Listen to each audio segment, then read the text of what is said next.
Welcome welcome to my YouTube channel physics with Gautam Pal sir. আমি তোমাদের সাথে গৌতম পাল স্যার।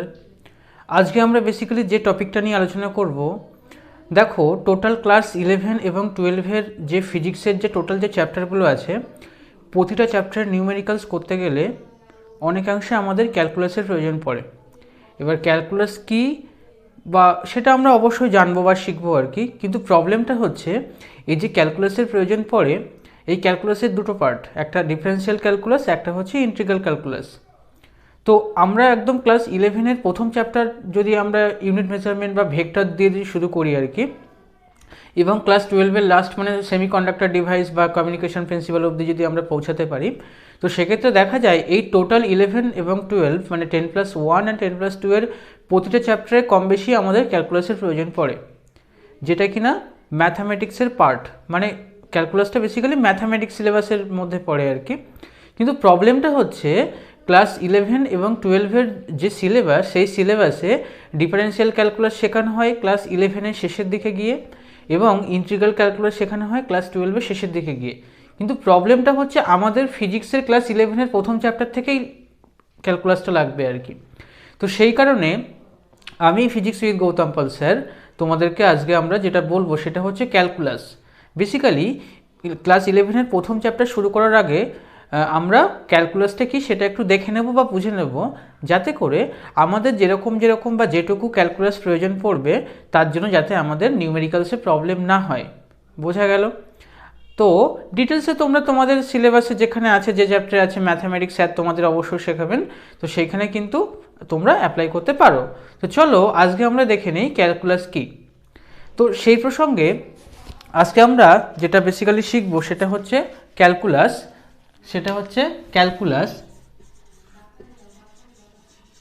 ক্যালকুলাস তো এবার ব্যাপারটা হচ্ছে এই ক্যালকুলাস আমরা কখন কোথায় ইউজ করব, ক্যালকুলাসের প্রয়োজন পড়লো কোথায়। তো সেই প্রসঙ্গে বলতে গেলে আমাদেরকে আরেকটু ডেপথ থেকে দেখতে হবে। বেসিক্যালি আমরা দেখব যে সিস্টেম কটা টাইপের কী কী। তো চলো আমরা দেখে নিই, তোমরা একটু আমার সাথে নোট করতে থাকো। আমরা বেসিক্যালি দেখব সিস্টেম কটা টাইপ। সিস্টেম, ওকে। এক নম্বর হচ্ছে তোমরা নোট করো অবশ্যই, ডিসক্রিট সিস্টেম। 2 নম্বর হচ্ছে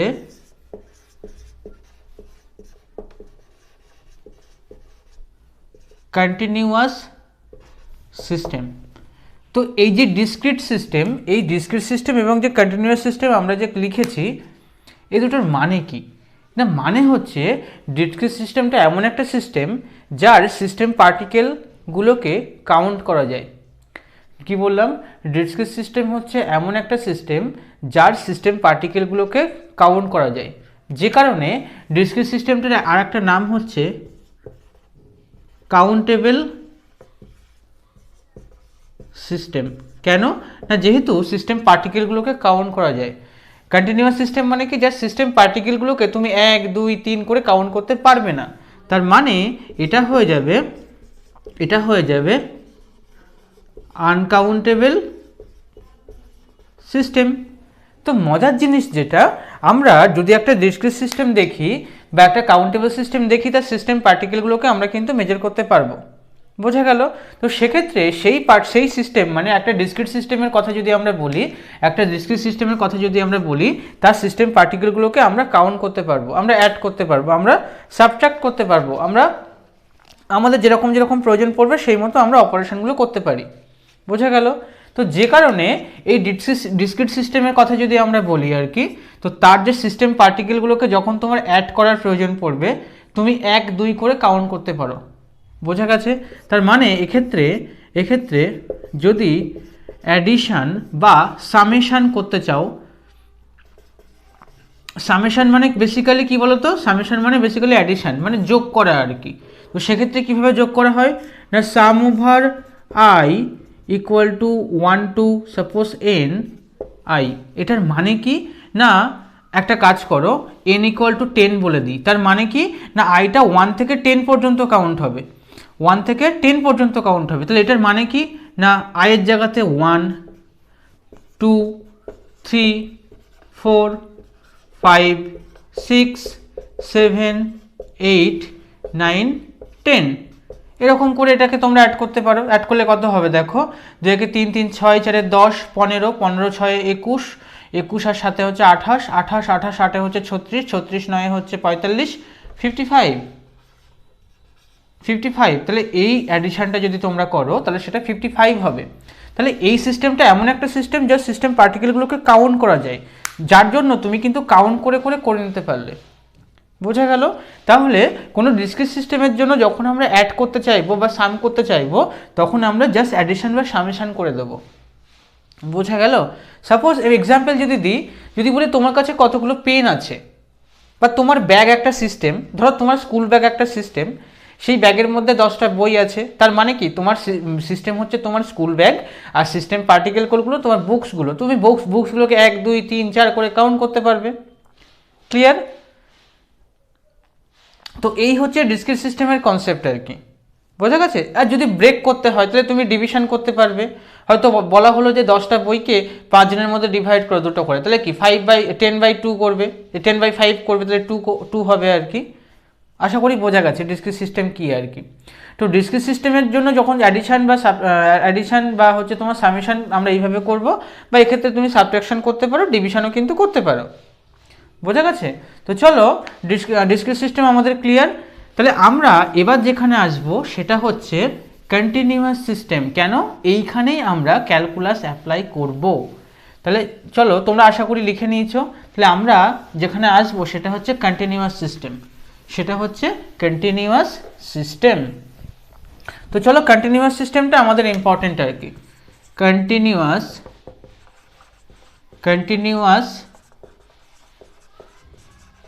সিস্টেম। কন্টিনিউয়াস সিস্টেম মানে কি বলেছি না, যে সিস্টেম পার্টিকেলগুলোকে কাউন্ট করা যাবে না। ধরো আমি এই যে ক্লাসরুমে পড়াচ্ছি, আমি যদি বলি যে এই ক্লাসরুমের মধ্যে কতগুলো অক্সিজেন মলিকিউল আছে, তুমি কি পারবে 1 2 3 করে কাউন্ট করতে? কখনোই না।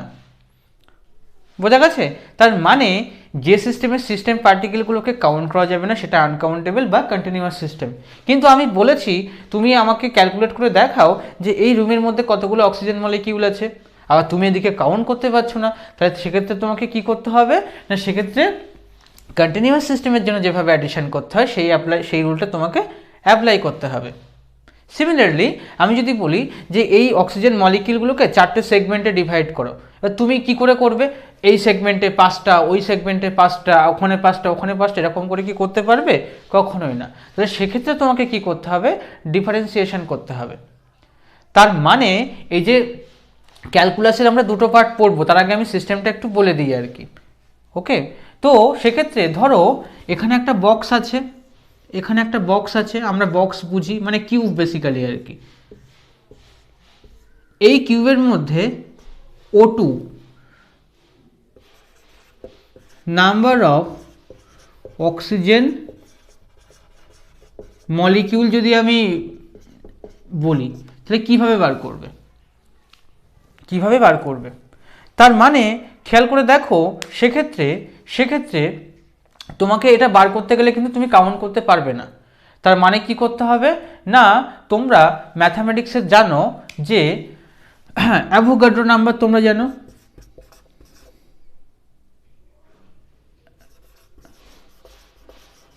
অ্যাভোগাড্রোস নাম্বার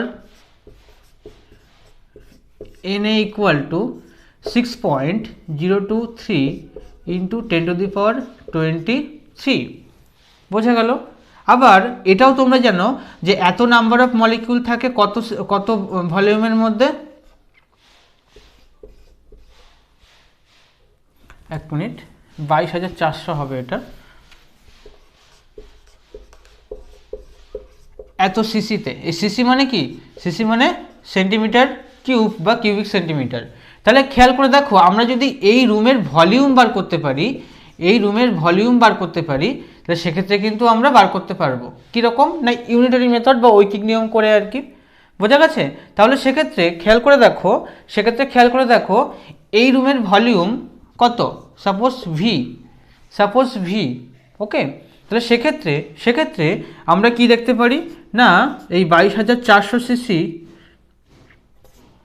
এত ভলিউমে n A number of molecule আছে, তাহলে এই ভি, এই যে ভি যেটা, এই ভিতে কত, তো সেক্ষেত্রে কী হবে না, তোমরা জানো NA ইন্টু ভি বাই, এইটাই হবে তোমার আনসার, এটাই হবে তোমার আনসার, এই যে এই আনসারটা এইটা হয়ে যাবে আর কি।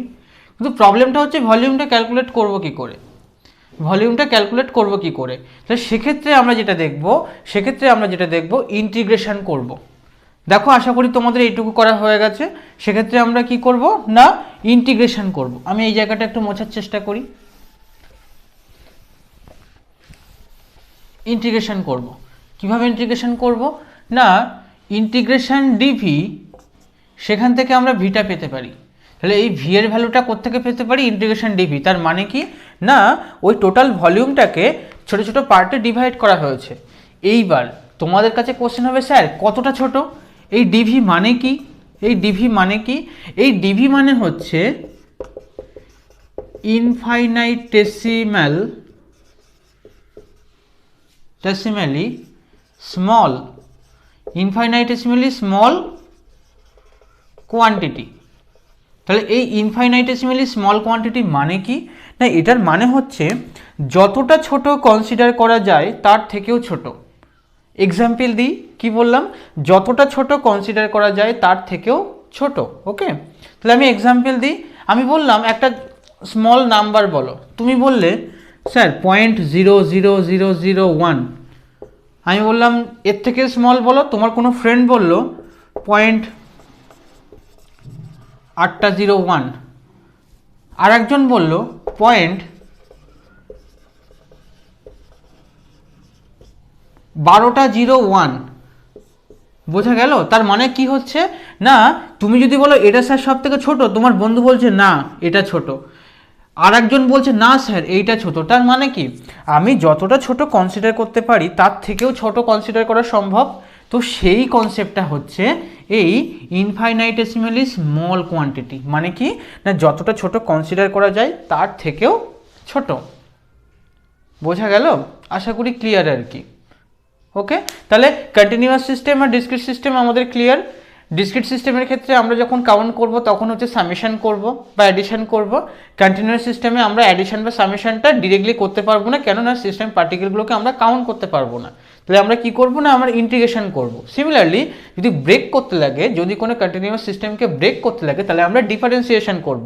আমরা শিখবো, আমরা পরবর্তী ক্লাসে ইন্টিগ্রেশন ডিফারেন্সিয়েশন আমরা একদম ডিটেলসে ডিসকাস করব, যাতে আমাদের ফিজিক্সে কোনো রকম প্রবলেম না হয়।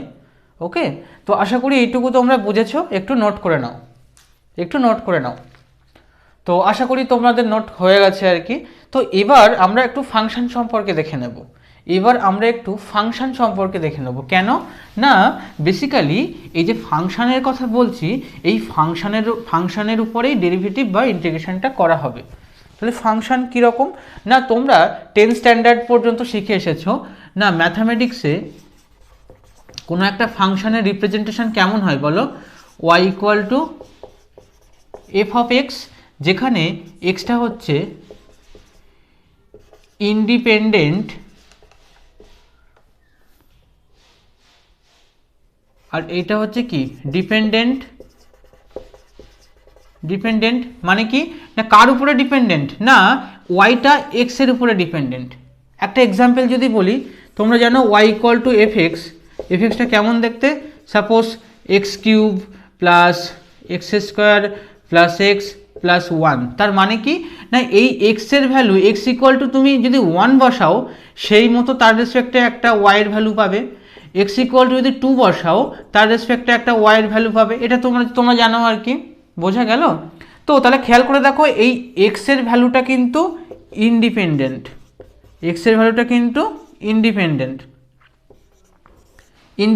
আর কি, কিন্তু ওয়াইয়ের ভ্যালুটা কার উপরে ডিপেন্ড করছে, এক্স এর উপরে ডিপেন্ড করছে। তাহলে এই ফাংশন কেন আমরা বললাম না বেসিক্যালি আমরা ডিফারেন্সিয়েশন বা ইন্টিগ্রেশন যেটা আমরা শিখবো বা শিখতে চলেছি সেটা বেসিক্যালি এই ফাংশনের উপরে হবে আর কি। বোঝা গেল? তাহলে এখানে ওয়াই ইকুয়াল টু এফ এক্সটাকে কী বলে, ওয়াইটা এক্স এর ফাংশন, কেন না ওয়াইয়ের প্রতিটা ভ্যালু এক্স এর উপরে ডিপেন্ড করছে তাই আর কি। বোঝা গেল? তো আশা করি এই পার্টে function continuous system, discrete system তোমাদের ক্লিয়ার হয়ে গেছে। ওকে, তো তোমরা আমার ক্লাসটাকে চ্যানেলটাকে অবশ্যই সাবস্ক্রাইব করো, লাইক করো, কমেন্ট করো। আর তোমাদের অ্যাকচুয়ালি এই ক্লাসটা আমাদের ফিজিক্সের চ্যাপ্টার নয়, কিন্তু অ্যাকচুয়ালি তোমাদের অনেক দিন থেকে ডিমান্ড ছিল যে স্যার একটু ক্যালকুলাসটা শিখিয়ে দিলে খুব ভালো হয়, বা আমার যারা প্রিভিয়াস স্টুডেন্ট যারা ছিল আর কি, অনেকদিন থেকেই অ্যাকচুয়ালি কি আমি হচ্ছে কি বলতো ক্লাস 11-এর একদম শুরুতেই আমি ক্যালকুলাসটা শেখাই। এবার তাতে করে কি হয়, স্টুডেন্টরা তখন তো ম্যাথামেটিক্সের ক্যালকুলাস শেখে না, যে কারণে কি ভুলে যায়। এবার ওদের ডিমান্ড, দীর্ঘদিনের ডিমান্ড ছিল যে স্যার আপনি যদি একটু ইউটিউবে একটু ক্যালকুলাসের ক্লাস একটা করে দিয়ে রাখেন, তাহলে আমাদের সুবিধা মতো আমরা রিভিশন করতে পারবো আর কি। তো সেই জন্য তোমাদের রিকোয়েস্টের বেসিসে আমি কিন্তু এই ক্যালকুলাসের ক্লাসটা প্রোভাইড করছি। তো অবশ্যই তোমরা কমেন্ট করো, সাবস্ক্রাইব করো, যদি অবশ্যই কমেন্ট করবে কিছু কোয়ারিজ থাকলে। ওকে, বন্ধুদের মধ্যে শেয়ার করো যাতে ক্যালকুলাস এরকম আমার সব স্টুডেন্টদের মতো তোমাদেরও ভীষণ কাজে লাগে আর কি। আর হচ্ছে এইখানে দেখো, আশা করছি যেটুকু মিনিমাম আমি ডিসকাস করার চেষ্টা করলাম আর কি তোমাদের সামনে, এইটুকু দিয়ে আমাদের ফিজিক্সে কাজ হয়ে যাবে, বোঝা গেল। বাকি ডিটেলসে তোমরা ম্যাথামেটিক্সে এমনিও পড়বে অমনিও পড়বে, তাতে কোনো সন্দেহ নেই। কিন্তু প্রবলেমটা কি, যতদিনে পড়বে সেটা একদম ক্লাস 11-এর লাস্টের দিকে গিয়ে, বোঝা গেল। তো যে কারণে আমি তোমাদের সামনে এটা বলে দেওয়ার চেষ্টা করলাম আমার মতো। ওকে, তো এই ক্লাসে আমরা ফাংশন আর সিস্টেম দেখলাম আর কি। পরবর্তী ক্লাসে আমরা ডেরিভেটিভ এবং ইন্টিগ্রেশন শিখব। Thank you so much, thank you all of you.